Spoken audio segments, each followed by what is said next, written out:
इंदिरा इस्तीफा दो, इंदिरा इस्तीफा दो। तो इमरजेंसी इनके द्वारा लिया गया सबसे खराब डिसीजन था जो पब्लिक के खिलाफ था, नो डाउट। 25 जून 1975 भारत का वो काला अध्याय जिसे इतिहास आज भी उठाकर देखता है तो मानो सहम और डर जाता है।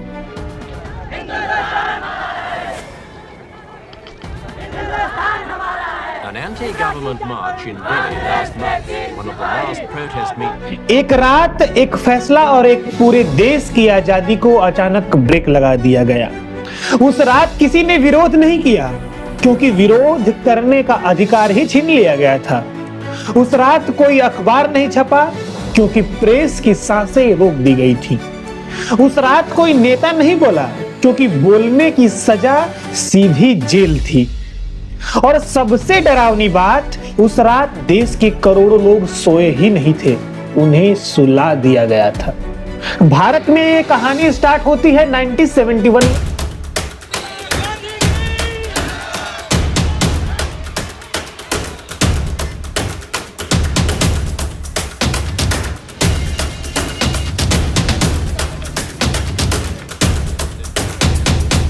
में, जब इंदिरा गांधी कंप्लीट मेजॉरिटी के साथ अपनी गवर्नमेंट बनाती हैं। One feels exceedingly humble when we see the faith and trust of the people. देश इंदिरा की जीत का जश्न मना रहा था, लेकिन उसी भीड़ के बीच में एक शख्स खड़ा था जिसका नाम था राज नारायण। उसे यकीन था कि ये जीत साफ नहीं है, इस जीत के पीछे सत्ता की ताकत है। उन्होंने केस किया और आरोप लगा कि इंदिरा गांधी ने चुनाव जीतने के लिए सरकारी मशीनरी का गलत इस्तेमाल किया है। मतलब जो गाड़ियां, जो ऑफिस, जो स्टाफ, जो अधिकारी जनता के लिए होते थे, उन्हें चुनाव प्रचार में लगाया गया। वो भी तब जब हमारे देश का चुनाव कानून ये साफ साफ कहता है कि सत्ता का कोई फायदा उठाया नहीं जा सकता है। वर्षों ये केस चला और फिर आया 12 जून 1975, वो दिन जिसने इतिहास बदल दिया। इलाहाबाद हाई कोर्ट ने इंदिरा गांधी को दोषी ठहराया, उनका चुनाव रद्द हुआ और उन पर 6 साल तक चुनाव न लड़ने का और उनको चुनाव लड़ने से रोक लगा दिया गया और तकनीकी रूप से उन्हें पीएम पद छोड़ना चाहिए था। ये फैसला सिर्फ एक नेता को नहीं हिला रहा था, ये पूरे देश की सत्ता को हिला रहा था।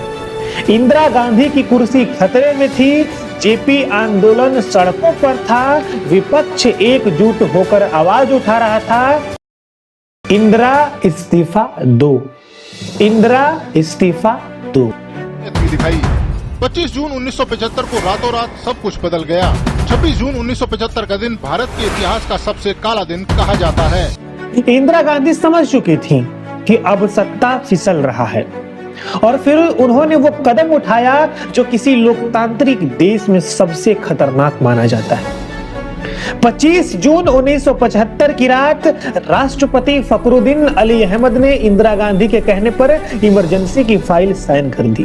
भाइयों और बहनों, राष्ट्रपति जी ने आपातकाल की घोषणा की है। इससे आतंकित होने का कोई कारण नहीं है।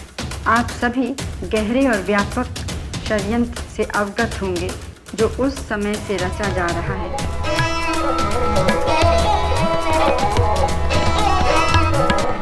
और ये फाइल सिर्फ महज एक कागज नहीं था, ये हमारे भारतवर्ष, हमारे देश का डेथ वारंट था। सोते इमरजेंसी इनके द्वारा लिया गया सबसे खराब डिसीजन था जो पब्लिक के खिलाफ था, नो डाउट। रात होते ही सबसे पहले अखबारों की बिजली काट दी गई।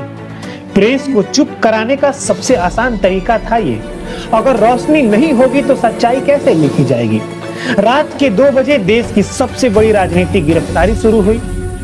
जयप्रकाश नारायण, अटल बिहारी वाजपेयी, जितने भी बड़े बड़े ऑपोजिशन के लीडर थे जो इंदिरा के खिलाफ कुछ न कुछ एक्शन ले सकते थे, उन्हें भरी रात में जेल में डाल दिया गया।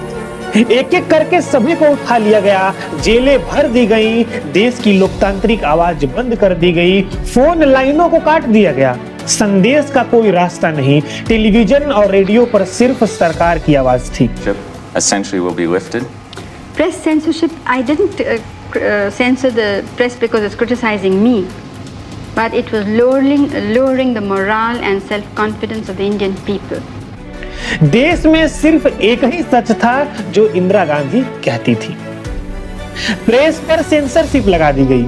हर अखबार सरकारी ऑफिस से इजाजत लेकर छपती थी। अगर कोई पत्रकार सवाल पूछता था तो जवाब नहीं मिलता था, सीधे गिरफ्तारी मिलती थी। देश अब लोकतंत्र नहीं, एक नियंत्रित राष्ट्र बन चुका था। लोग डरते थे बोलने में, लोग डरते थे इंदिरा गांधी जी का विरोध करने में। और इंदिरा गांधी के द्वारा पुलिस प्रशासन को यह खुली छूट दे दी गई थी कि बिना ट्रायल के जेल में डाल दो, बिना किसी के ऊपर मुकदमा चलाए उसे जेल में डाल दो, उसे अरेस्ट कर लो, व्हाटएवर जो भी पुलिस करना चाहती थी, पुलिस को ये आजादी दे दी गई थी। और इस अंधेरे दौर की असली ताकत हाथ में थी संजय गांधी की। उनके 5 पॉइंट योजना देश पर थोप दी गई। जबरन नसबंदी, बुलडोजर से बस्ती हटाना, लोगों को पकड़ पकड़ कर ऑपरेशन करवाना, ये सब विकास के नाम पर किया जा रहा था। लेकिन सच यह था कि देश डर के साए में जी रहा था। 1975 से 1977 तक भारत ने ऐसा समय देखा जब सांस लेना आजादी थी और बोलना अपराध। देश खामोश हो गया था, आवाज बंद कर दी गई थी। हमारा लोकतंत्र एक फाइल में कैद होकर रह गया था। और फिर आया 1977 जब इंदिरा गांधी ने चुनाव करवाने का फैसला लिया। शायद उन्हें लगा अब जनता भूल चुकी होगी, लेकिन जनता सब याद रखती है। उन्होंने सत्ता को उखाड़ कर फेंक दिया। इंदिरा गांधी खुद अपनी सीट भी हार गई। इमरजेंसी सिर्फ एक राजनीतिक घटना नहीं थी, ये देश के इतिहास की चेतावनी थी। चेतावनी कि अगर सत्ता अहंकार में डूब जाए, ऑपोजिशन की आवाजें बंद कर दी जाएं, प्रेस पर कंट्रोल कर लिया जाए, तो एक देश की स्थिति क्या हो जाती है। अगर प्रेस को जंजीरों में बांध दिया जाए तो लोकतंत्र नहीं बचता, सिर्फ डर बचता है। और ये देश डर से नहीं, ये देश द कॉन्स्टिट्यूशन ऑफ इंडिया से चलेगा, भारत के संविधान से चलेगा। बाकी आपको क्या लगता है कमेंट सेक्शन में जरूर बताइएगा। तब तक के लिए मिलते हैं किसी नेक्स्ट और बेहतरीन टॉपिक पर। Thank you so much once again, आप सभी को जय हिंद।